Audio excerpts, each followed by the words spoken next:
Nous avons vu dans la première vidéo sur les morts les plus stupides de l'histoire que personne n'est à l'abri de mourir de façon ridicule, tué par une tortue, par sa propre barbe ou même en se cognant la tête dans un linteau de porte.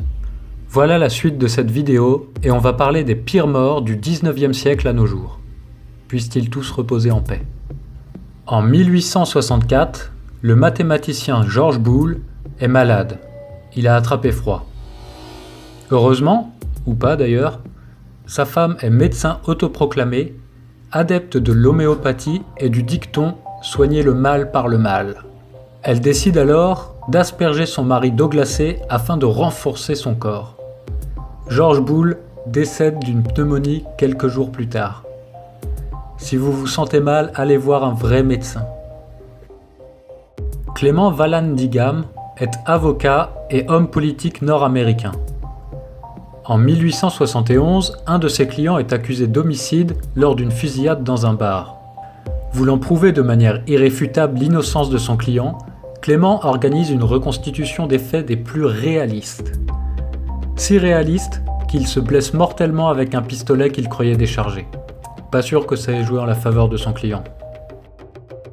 En 1911, le célèbre Jack Daniel, fondateur de la célèbre distillerie, veut ouvrir son coffre-fort mais il ne se rappelle plus de la combinaison. Agacé, il donne un grand coup de pied dans le coffre et se blesse à l'orteil. Il meurt d'un empoisonnement sanguin résultant de complications liées à sa blessure au doigt de pied. En 1912, le tailleur et inventeur Franz Reichelt met au point un prototype de manteau parachute. Personne ne croit vraiment en son invention, mais il compte bien démontrer son efficacité et se faire un grand coup de pub en testant son invention en public. Il se jette du premier étage de la tour Eiffel et tombe comme une pierre. Les lois de la gravité sont souvent cruelles. Vous connaissez sûrement le très célèbre Rasputin. Sa mort n'a rien de ridicule, si ce n'est la quantité absolument phénoménale de moyens mis en œuvre pour y parvenir. En effet, en 1916, Rasputin fut empoisonné au cyanure avant de recevoir 3 balles, dont une dans la tête. Pour être certain qu'il soit mort, il fut enveloppé dans un sac et jeté dans les eaux glacées de la Neva à Saint-Pétersbourg. Son autopsie révéla qu'il était mort de noyade, et non pas du cyanure ou des 3 balles. Les Russes sont vraiment des gars solides. En 1920, Alexandre Ier de Grèce se promène tranquillement dans son domaine avec son berger allemand, lorsqu'un petit singe domestique attaque son chien.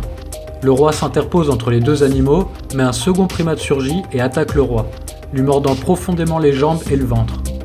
Il parvint à mettre les singes en déroute, mais ses blessures s'infectent et il meurt d'une septicémie 3 semaines plus tard. Frank Hayes, un jockey américain, participe en 1923 à une course hippique sur le dos de son cheval Sweet Kiss. La course est intense et le cœur du jockey ne tient pas le coup. Il fait un infarctus, mais son cheval continue la course et il arrive premier. Frank Hayes, bien que mort, gagne la compétition. On reste dans les sports de course avec cette histoire. Alan Stacey, un pilote automobile britannique, participe au Grand Prix de Belgique en 1960. Alors qu'il roule à 190 km/h à bord de la Lotus 18, il se prend un oiseau en plein visage.